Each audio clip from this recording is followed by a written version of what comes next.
when things don't go well, we go back to what we're comfortable with. But it's been quite a stroll down memory lane with Bobby Allison. And when we come back to Dream Rides, we'll learn all about his all-conquering Coca-Cola Mercury. So stay with us. Here we are in front of the iconic 12, the Mercury Cyclone, one of the most famous cars you drove. Tell me, your memories of this car. Well, I was struggling along trying to do my own thing again.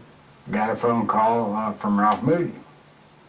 And they'd put this car together, and David Pearson was driving it, but they really were having problems. The car drove bad, and couldn't get it sorted out. And so Ralph called me up and said, I need you back over here in this car. I said, okay. So I met him at Talladega, and I ran the car a few practice laps, and I could tell what was wrong with it. What was it? They had made a new oil pan that was really more horsepower and just the ideal setup for the engine builder, but it didn't fit the car, so they cut the crossmember out of the car to put the engine in. The frame flexed so bad, and the steering tie rods and steering linkage rods were stayed straight, hooked up, and the frame went in and out, and so go down the straightaway, the front wheels and go like that. And I mean, it was a wild ride for sure.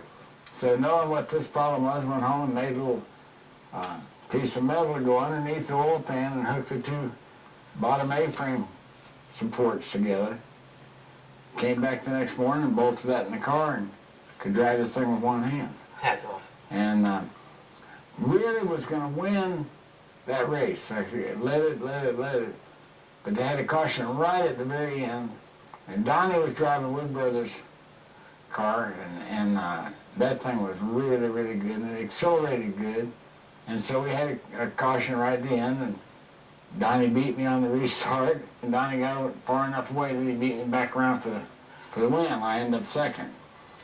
But then I won, out of the next 9 races, I won 6 of them in that car, 2 in the Ford Torino that they had, and then ran 2 other races in my own Dodge with Ralph Moody as the crew chief, as the pit boss, and won those races. So won 9 of the last 19 races of the season, and John Holman fired me again. NASCAR fans know that 1988 was a very rough year for you, but it also started out a pretty good year with the particular truck you bought. Yes. Tell me about that truck. Well, I was